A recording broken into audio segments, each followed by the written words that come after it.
સત્કર્મનું પુણ્ય અતિશય ન વધે ત્યાં સુધી સ્વભાવ સુધરશે નહીં. શુકદેવજી વર્ણન કરે છે, હે રાજન, 5 વર્ષનું બાળક આજે વનમાં જાય છે. માતાએ આશીર્વાદ આપ્યા છે. ભાગવતની માં બાળકને વનમાં તપશ્ચર્યા કરવા મોકલે છે, ધ્રુવની જેમ. ત્યારે આજની માતાઓ બાળકોને સિનેમા જોવા મોકલશે, સિનેમા જોવા પૈસા આપીને મોકલે છે. જા બેટા, તારું કલ્યાણ થશે. સિનેમા જોવાથી શું કલ્યાણ થવાનું હતું? સિનેમા જોવાથી આંખ બગડે છે, શરીર બગડે, મન બગડે અને અંતે જીવન બગડે. પૈસા ખર્ચીને અંધારામાં બેસવાનું અજ્ઞાન છે. હસવાની વાત નથી, રડવાની વાત છે. સિનેમામાં બાળકોને મોકલનાર મા બાળકની માતા નથી, પણ શત્રુ છે. ધન્ય છે માતા સુનીતિ જેવીને કે જે બાળકને સારા સારા સંસ્કારો આપે છે. માતાના વાંકથી બાળક દુષ્ટ ચરિત્રનો થાય છે. પિતાના દોષથી મૂર્ખ, વંશના દોષથી કાર્યપણી એટલે કે ભીરું અને પોતાના દોષથી દરિદ્ર બને છે. 2 માતાઓના આશીર્વાદ મેળવી ધ્રુવકુમાર હવે વનમાં જાય છે. વિચાર કરો, 5 વર્ષનું બાળક વનમાં જાય છે. ધ્રુવજી વિચારે છે કે વનમાં તો વાઘવરુ હોય, વનમાં કોઈ મને મારશે તો નહીં ને? ના ના, હું એકલો નથી. મારી માતાએ મને કહ્યું છે કે તું જ્યાં જાય ત્યાં નારાયણ તારી સાથે હોય છે. સર્વને વંદન કરીને સર્વના આશીર્વાદ મેળવીને ઘર છોડીને જાય છે. તેને રસ્તામાં સંત મળે છે. ઝઘડો કરીને જાય તેને સંત મળતા નથી. કેટલાક ઘર છોડે છે, પણ ઝઘડો થાય એટલે ઘર છોડે છે.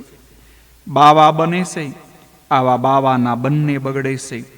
ધ્રુવજી વિચાર કરતા કરતા જાય છે, ઘરમાં તો મારી માં અને બેટા કહીને મને બોલાવતી હતી.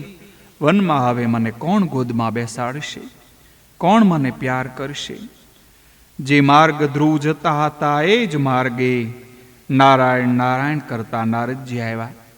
ધ્રુવજી વિચાર કરે છે, આ કોઈ સંત લાગે છે. માતાએ સારા સંસ્કાર પાડેલા. રસ્તામાં કોઈ સાધુ સંત મળે, તેને સાષ્ટાંગ પ્રણામ કરવા. ધ્રુવજી નારદજીને સાષ્ટાંગ પ્રણામ કરે છે. પ્રણામ સાષ્ટાંગ કરવા પ્રકૃતિ અષ્ટધા છે. તે 8 પ્રકૃતિ સ્વરૂપ પરમાત્મામાં ભળી જવાની ઈચ્છા બનાવવા સાષ્ટાંગ પ્રણામ કરવાના હોય છે. પ્રણામથી આત્મનિવેદન થવાય છે. અધિકારી શિષ્યને સદગુરુ રસ્તામાં જ મળે છે. સદગુરુ તત્વ અને ઈશ્વર તત્વ એક જ છે. પરમાત્મા વ્યાપક છે, તેમ સદગુરુ પણ વ્યાપક છે. સર્વવ્યાપકને શોધવાની જરૂર પડતી નથી, તેમને ઓળખવાની જરૂર છે. બાળકનો વિનય જોતા નારદજીને અતિશય આનંદ થયો. સંતનું હૃદય પીગળી ગયું. ગોદમાં લીધા છે. ધ્રુવના માથા ઉપર હાથ મૂક્યો. કોઈ મહાપુરુષનો હાથ મસ્તક ઉપર આવે ત્યારે મનમાં વિકારો શાંત થાય છે. ધ્રુવ વિચાર કરે છે કે મારી માના આશીર્વાદથી રસ્તામાં મને બીજી માં મળી ગઈ. એક માં બાળકને સ્તનપાન કરાવી પુષ્ટિ આપે. ગુરુરૂપી માં કાયમને માટે સ્તનપાન છોડાવે છે. જન્મ મરણના ત્રાસમાંથી મુક્તિ અપાવે છે, મોક્ષ અપાવે છે. એટલે કે ફરી વખત કોઈ વખત જન્મ લેવાનું, સ્તનપાન કરવું જ ન પડે. સ્તનપાન કરનાર માં શ્રેષ્ઠ કે સ્તનપાન છોડાવનાર માં શ્રેષ્ઠ? ગુરુ શ્રેષ્ઠ છે. બેટા, હું તને ઉપદેશ આપીશ કે કોઈ માને ધાવવાનો તને પ્રસંગ નહીં આવે.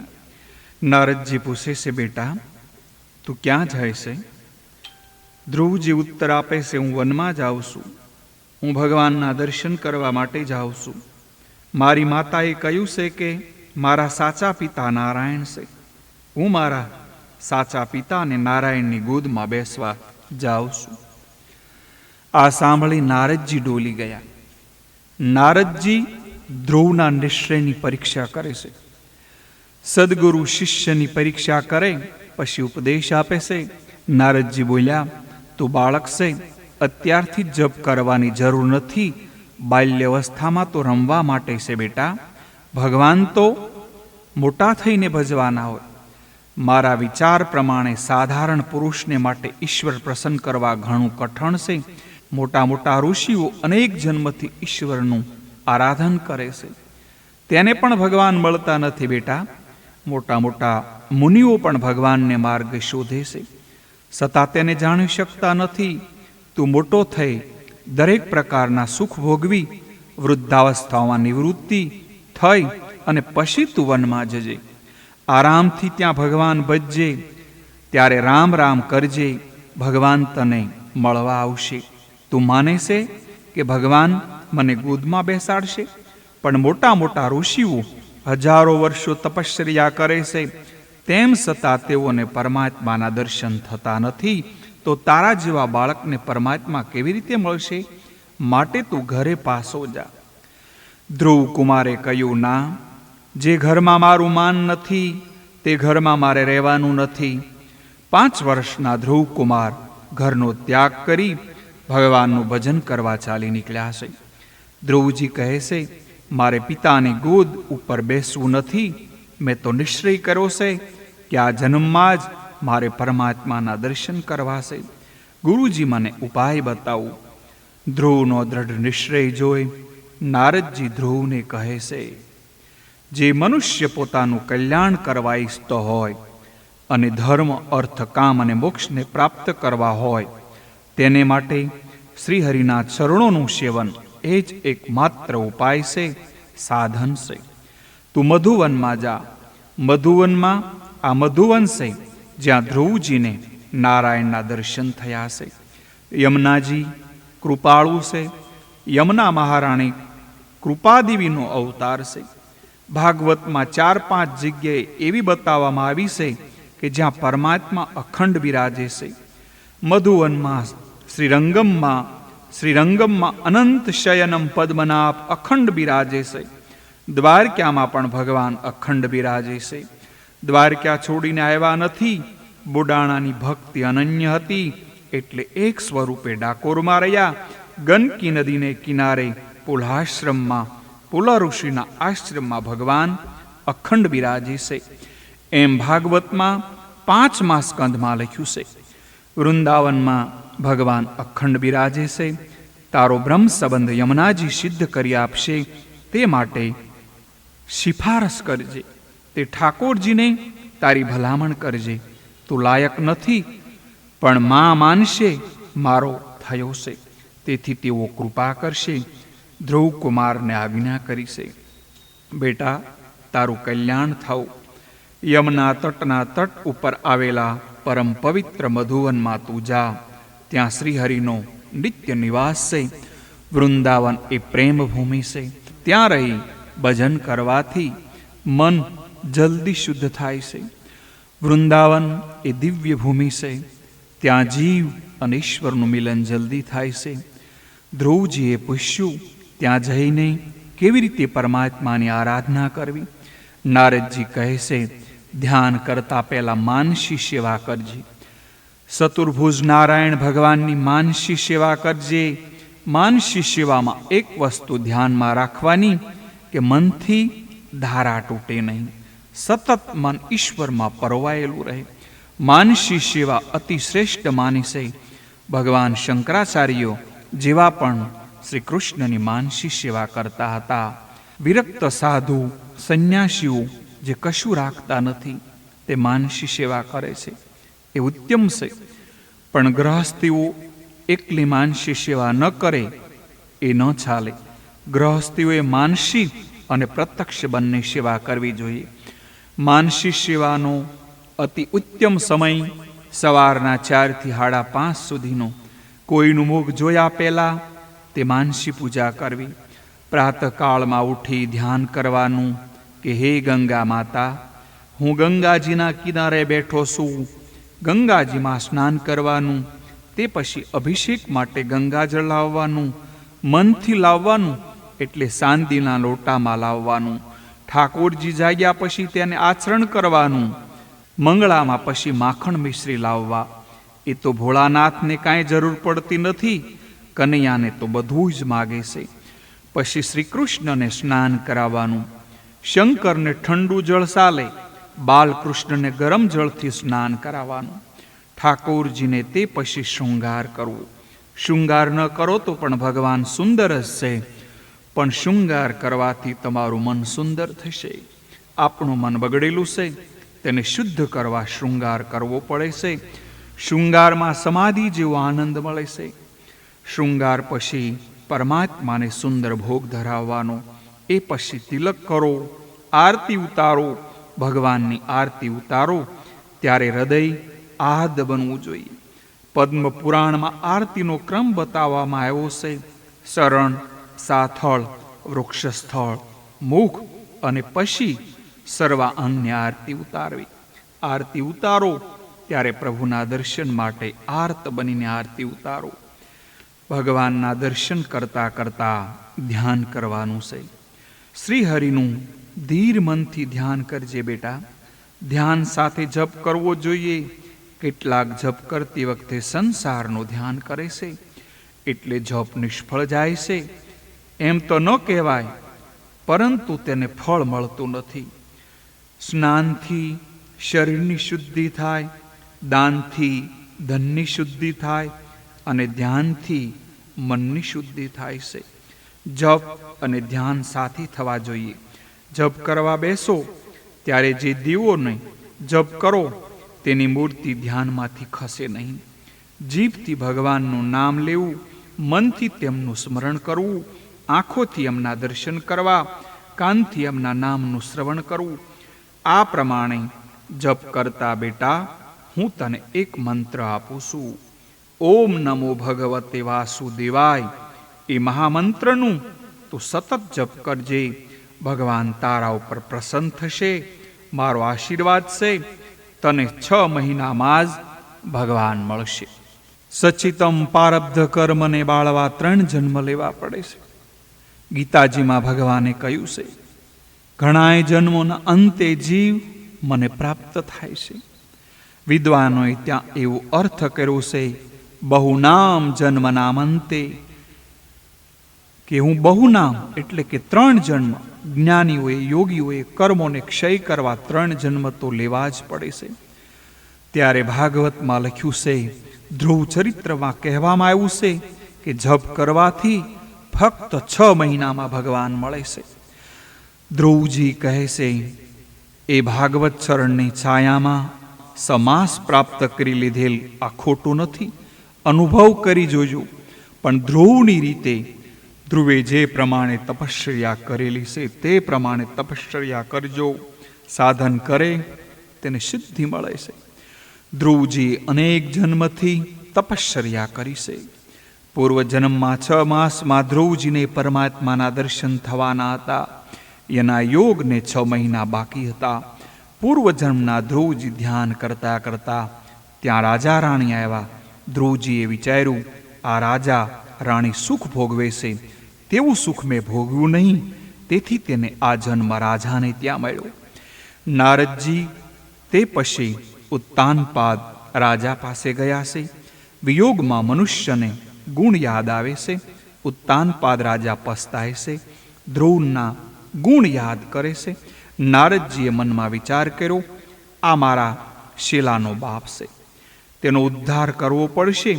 આ સુરીચીને આધીન છે. રાજા સુરીચીમાં ફસાણો છે. તે જીવને વશ કરવો તો એની સાધના સફળ થશે.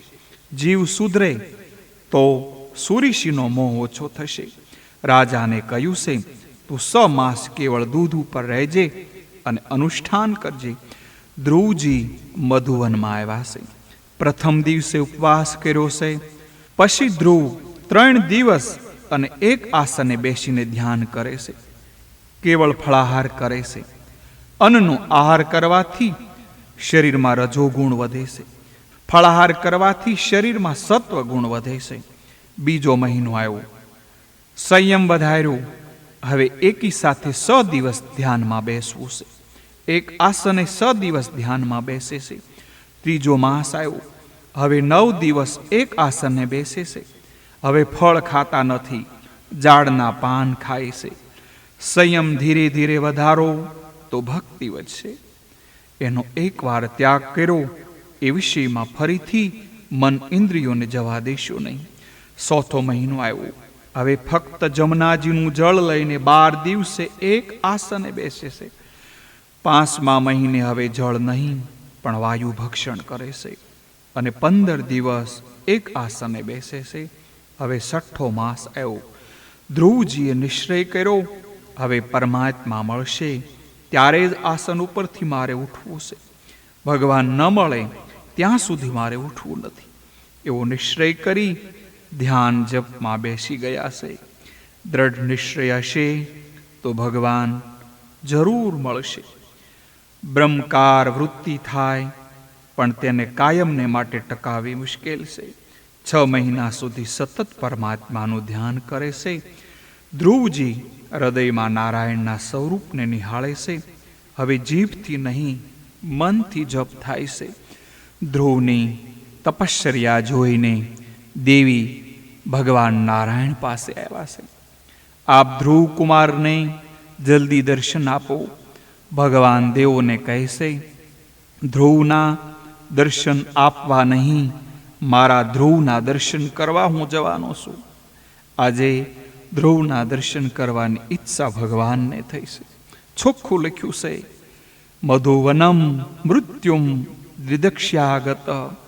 પંઢરપુરના મંદિરમાં એક દિવસ શ્રી વિઠ્ઠલનાથ અને રૂક્ષ્મણી વચ્ચે સંવાદ થયેલો. રૂક્ષ્મણીજી કહે તમારા આટલા ભક્તો રોજ દર્શન કરવા આવે છે, તેમ છતાં તમે કોઈને નજર કેમ નથી આપતા?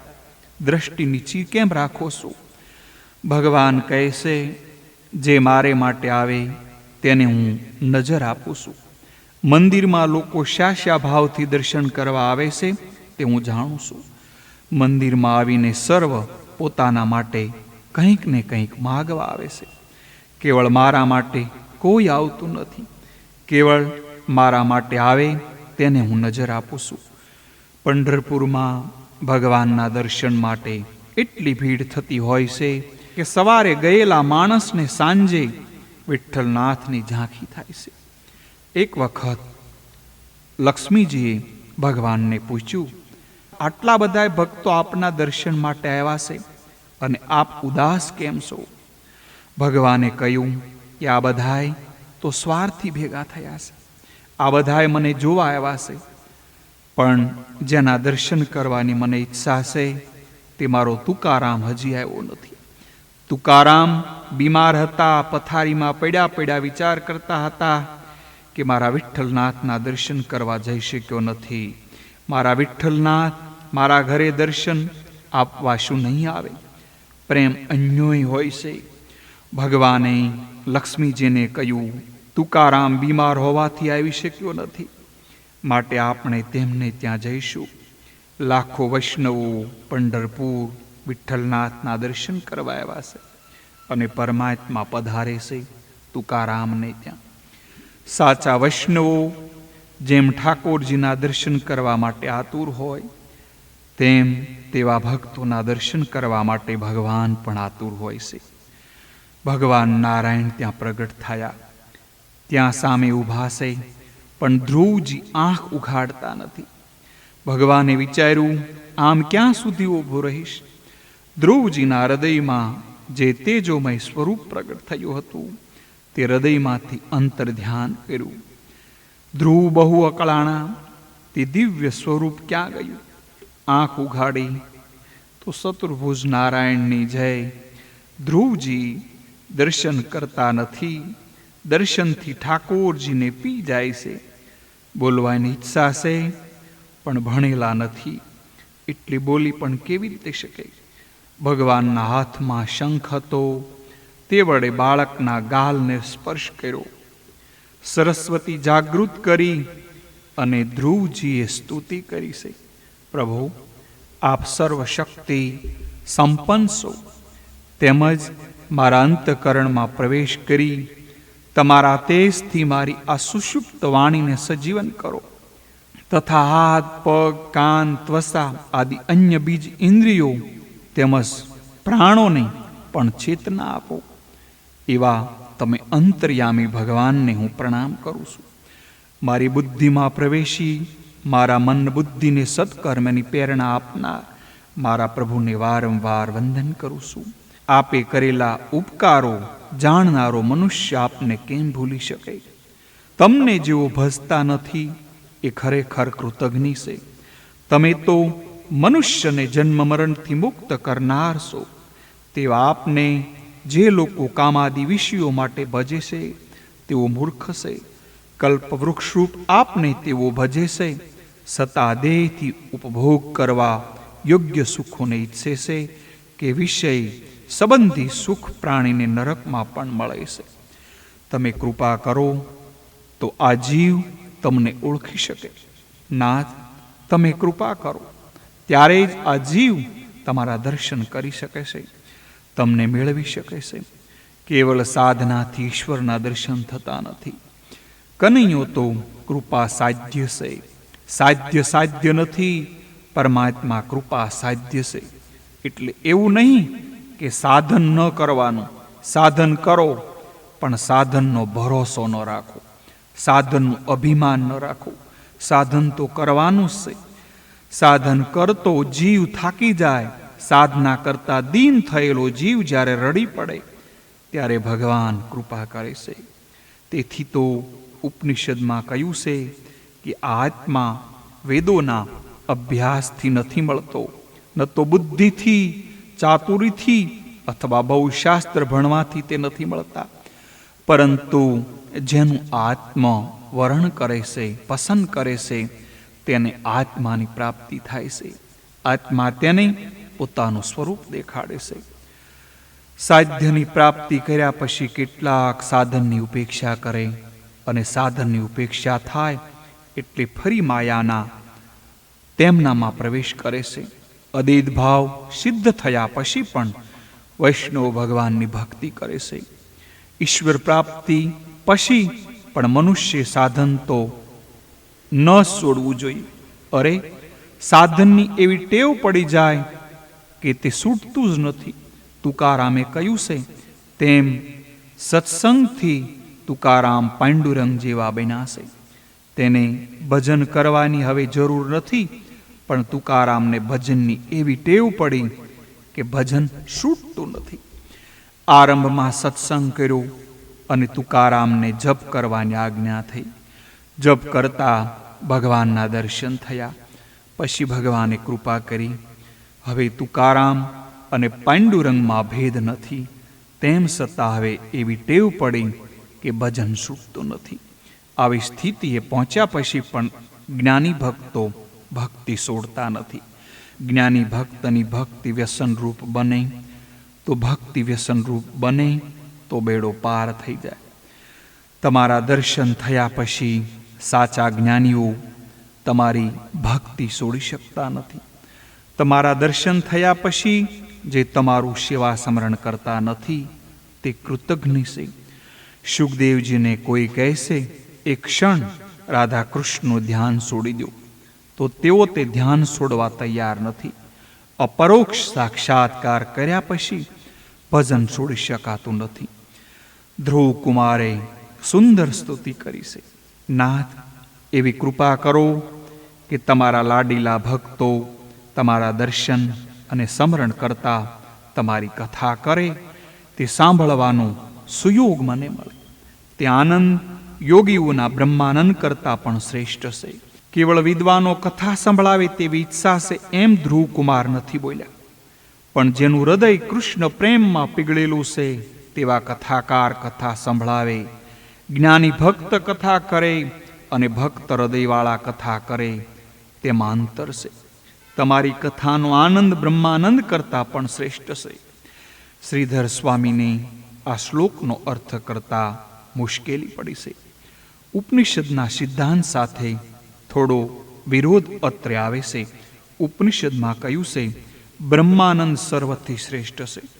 બ્રહ્માનંદથી કોઈ આનંદ શ્રેષ્ઠ હોઈ ન શકે. તૈત્રીય ઉપનિષદમાં આનંદનું વર્ણન કર્યું છે. મનુષ્યના આનંદ કરતાં ગંધર્વોનો આનંદ શ્રેષ્ઠ છે. તેનાથી શ્રેષ્ઠ સ્વર્ગના દેવોનો આનંદ અને ઇન્દ્રથી બૃહસ્પતિનો આનંદ 100 ગણો શ્રેષ્ઠ, પણ બ્રહ્માનંદ સર્વથી શ્રેષ્ઠ. જે નિષ્કામ નિર્વિકાર છે, જેના મનનો નિરોધ થયો છે, તેને જે આનંદ મળે છે તે બ્રહ્માનંદ એ સર્વથી શ્રેષ્ઠ છે. જેની બ્રહ્માકાર વૃત્તિ થઈ એવા યોગીઓને જે બ્રહ્માનંદ મળે તે આનંદ શ્રેષ્ઠ છે. જ્યાં દૈત પ્રપંચ રહેતો નથી, જ્યાં હું નથી, તું નથી, ત્યાં આનંદ શ્રેષ્ઠ છે. જ્યાં સુધી હું અને તું છે ત્યાં સુધી શ્રેષ્ઠ આનંદ મળતો નથી. બ્રહ્માનંદ થાય ત્યાં જગત રહેતું નથી. ત્યારે ભાગવતમાં ધ્રુવજી કહે છે, ભગવાનની કથા શ્રવણનો આનંદ બ્રહ્માનંદ કરતાં પણ શ્રેષ્ઠ છે. આ વિરોધાભાસ કેમ? આમાં શું સાસુ મહાપુરુષોએ પોતાની રીતે સમાધાન કર્યું છે. બ્રહ્માનંદ સર્વથી શ્રેષ્ઠ, પરંતુ તેમાં એક દોષ છે.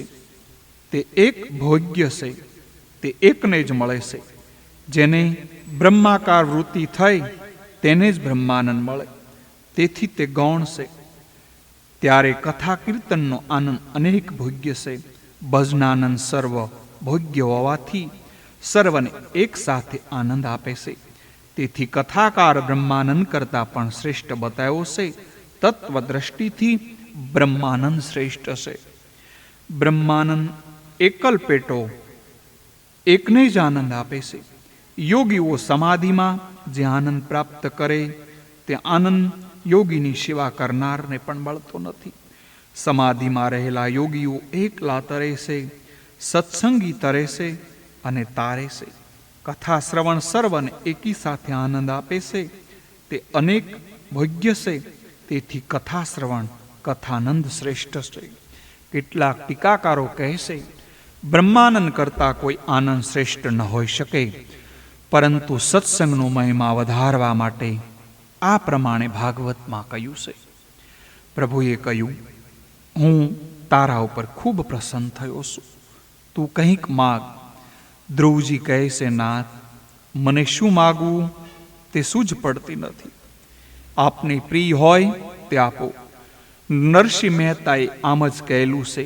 નરસિંહ મહેતા ઉપર શંકર દાદા પ્રસન્ન થયા અને કહ્યું કે વરદાન માગ. નરસિંહ મહેતાએ કહ્યું, મહારાજ, શું માગવું તે મને સમજણ પડતી નથી. તમને પ્રિય હોય તે આપજો. શિવજીએ કહ્યું, મને તો રાસલીલા પ્રિય છે, સાલ તને હું રાસલીલાના દર્શન કરાવું. શિવજીએ મહેતાજીને રાસલીલાના દર્શન કરાવ્યા. તેથી ધ્રુવકુમાર સત્સંગના મહિમાનું વર્ણન કરે છે. પ્રભુએ આજ્ઞા કરી, તું કેટલાક કલ્પ રાજ્ય કરજે, પછી હું તને મારા ધામમાં લઈ જઈશ. ધ્રુવ બીક બતાવે છે. મને મારો પૂર્વજન્મ યાદ આવે છે. એક રાણીને જોવાથી મારું મન બગડેલું અને મને આ જન્મ મળ્યો. હું રાજા થઈ લગ્ન કરી રાણીઓમાં ફસાઈ જઈશ, સાવધ રહી શકીશ નહીં. મારે રાજા થવું નથી. પ્રભુ કહે છે, એવું થશે નહીં, ચિંતા ન કરીશ. તારી ઈચ્છા ભલે ન હોય, પણ તું રાજા થાય એ જોવાની મારી ઈચ્છા છે. આ માયા તને અસર કરી શકશે નહીં. બેટા, મારો નિયમ છે કે જે મારા પાછળ પડે તેની પાછળ હું પડું છું, હું તેને સાસવીશ. બેટા, તને રાજા થવાની ઈચ્છા નથી, પણ તને રાજા થયેલો જોવાની મારી ઈચ્છા છે. નાના બાળકને શણગારવામાં બાળકને આનંદ થતો નથી, પણ માને આનંદ થાય છે. જગતને મારે બતાવવું છે કે જે મારો થયો તેને લૌકિક આનંદ હું આપું છું અને લૌકિક આનંદ પણ આપું છું. મારા ભક્તને અવલૌકિક સુખ સાથે હું લૌકિક સુખ પણ આપું છું. શબરી કે મીરા જેવા દ્રઢ ભક્તિ થાય તો ભગવાન કહે, હું પાછળ પડીશ, હું તને સાચવીશ. ભગવાન જ્યાં સુધી જીવને ન સાચવે ત્યાં સુધી જીવ કામનો નાશ કરી શકતો નથી. રામજીએ જેને સાચવ્યા તે કામાન થયા નથી. ભગવાન જેને સાચવે તે કામને આધીન થતા નથી. રાજાનો એક સેવક ફૂલ લેવા આવેલો, તેને ધ્રુવના દર્શન થયા છે. મહારાજ ઉત્તાનપાદ અનુષ્ઠાનમાં બેઠા છે. ત્યાં સેવકે આવીને કહ્યું, મહારાજ મહારાજ, ધ્રુવકુમાર આવ્યા છે, ઉત્તાનપાદ દોડ્યા છે. જરા વિચાર કરો. 6 માસ પહેલા ધ્રુવજી પિતાને મળવા ગયા તો પિતાએ ગોદમાં લીધા નથી, અને 6 મહિના પછી ભગવાનના દર્શન કર્યા પછી ધ્રુવજી આવ્યા ત્યારે ધ્રુવજીને મળવા રાજા દોડ્યા છે. ઈશ્વરની પાછળ જે પડે તેની પાછળ જગત પડે છે. પરમાત્મા જેને અપનાવે તેને શત્રુઓ પણ વંદન કરે છે. પ્રભુની પાછળ પડો તો જગત તમારી પાછળ પડશે. જેણે અપમાન કરેલું તે ઉત્તાનપાદ આજે ધ્રુવનું સ્વાગત કરવા માટે દોડ્યા. વિચારો કે 5 વર્ષનો બાળક ભગવાનના દર્શન કરીને આવ્યો. હું 55 વર્ષનો થયો છતાં સુરીચીમાં ફસાણો. ધિક્કાર છે મને. મારો ધ્રુવ ક્યાં ગયો, ક્યાં ગયો? આંખમાંથી આનંદના અશ્રુ નીકળી ગયા. સેવકોએ કહ્યું, મહારાજ, રાજકુમાર આપને વંદન કરે છે. ઉત્તાનપાદ કહે છે, હું વંદનને લાયક નથી. બાળકને ઉઠાવી 7 સરખો આપે છે.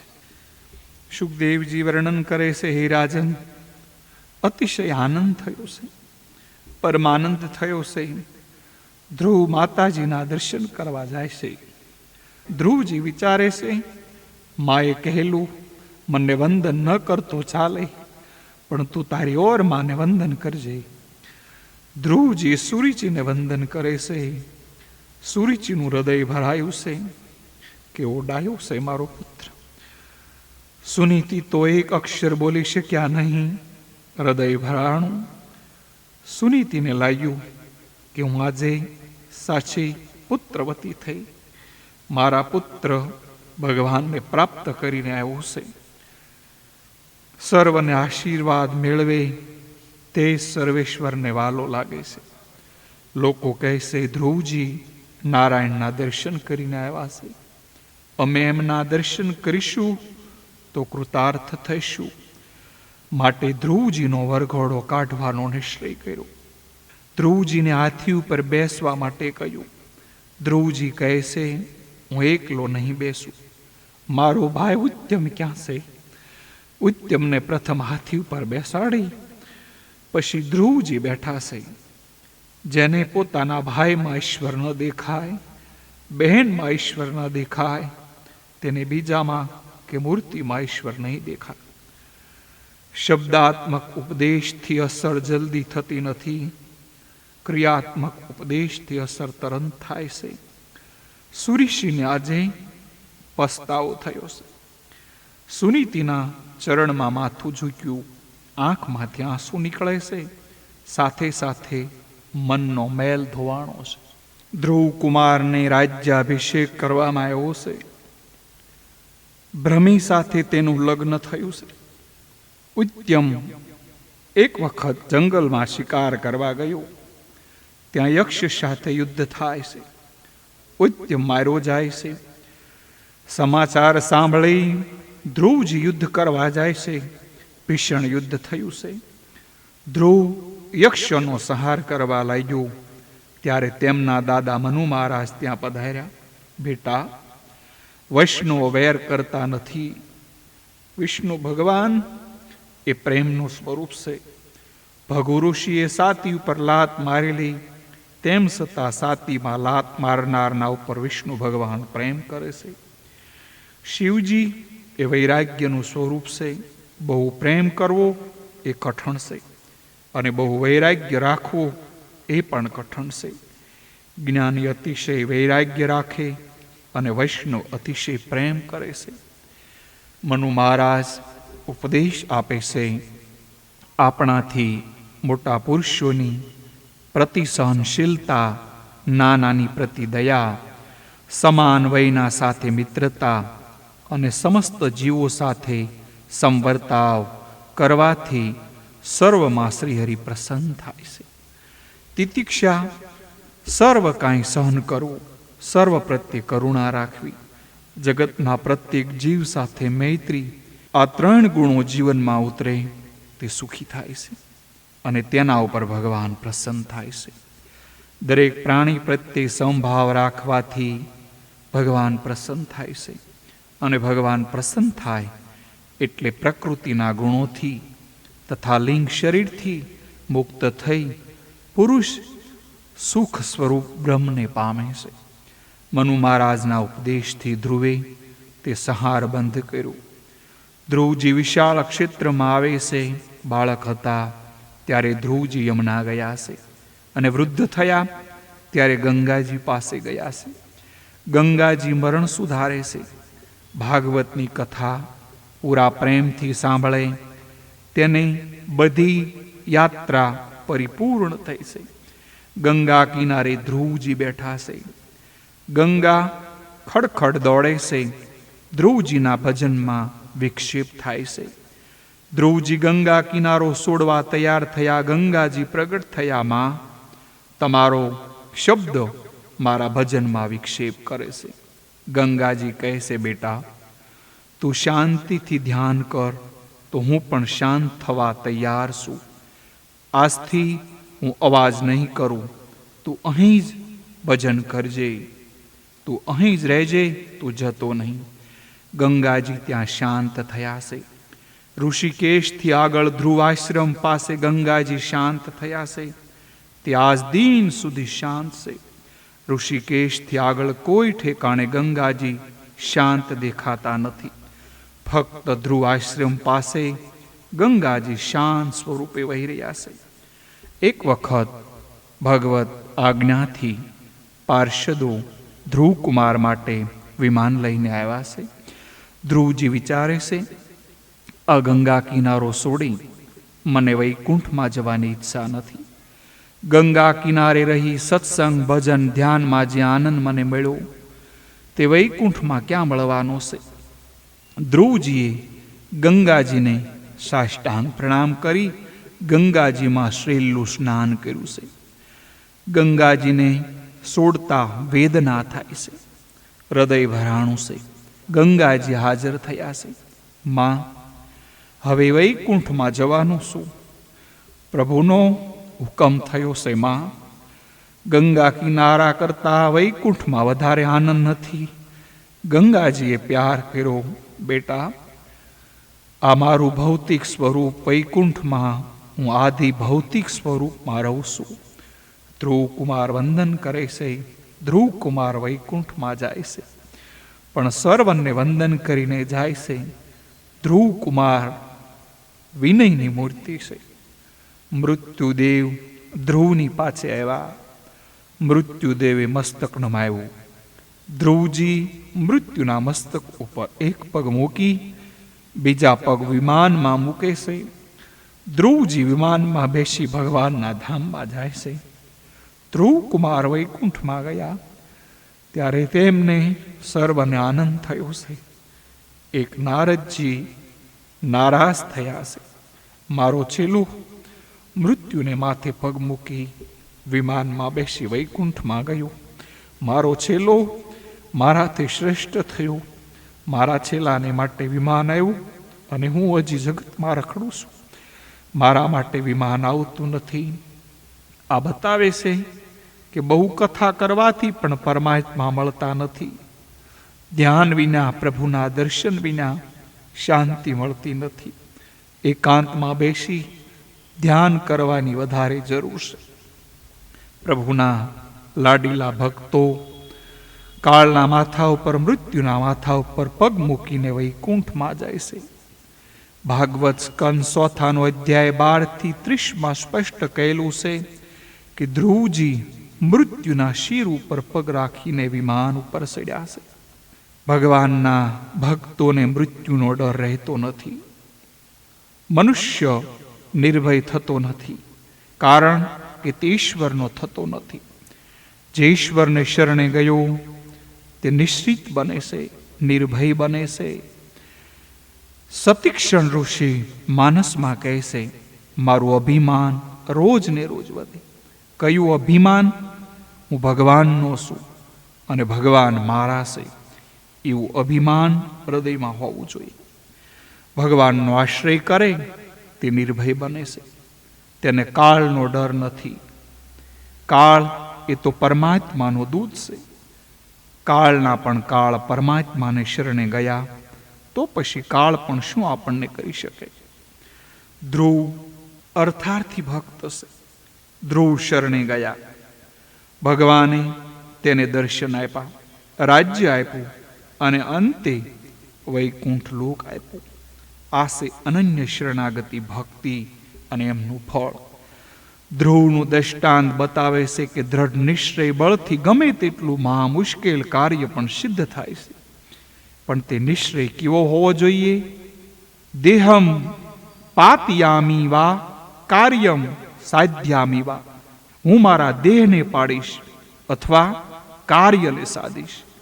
આ દ્રષ્ટાંત વધુમાં એ પણ બતાવે છે કે બાલ્ય વ્યવસ્થાથી જ જે ભગવાનને ભજે તેને ભગવાન અવશ્ય મળે છે. વૃદ્ધાવસ્થામાં ભગવાનને ભજે તેને ભગવાન જન્મ સુધારે.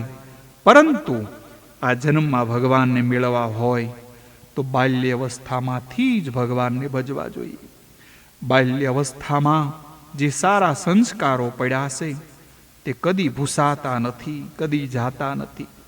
સુનીતિની જેમ તમારા બાળકોમાં ધર્મના સંસ્કારો નાનપણથી સિંચો. ધ્રુવ ચરિત્રની સમાપ્તિમાં મૈત્રીજી વર્ણન કરે છે.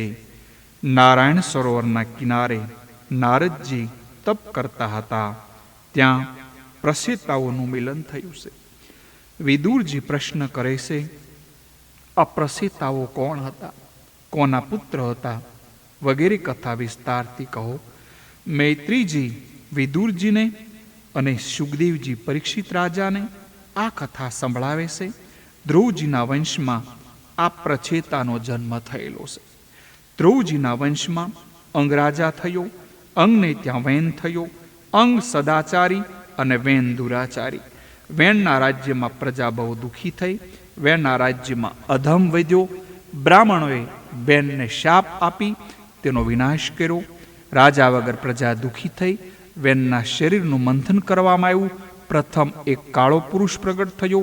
નીચેના ભાગમાં પાપ હોવાથી નીચેના ભાગનું મંથન કરી પ્રથમ પાપ બધું બહાર કાઢ્યું.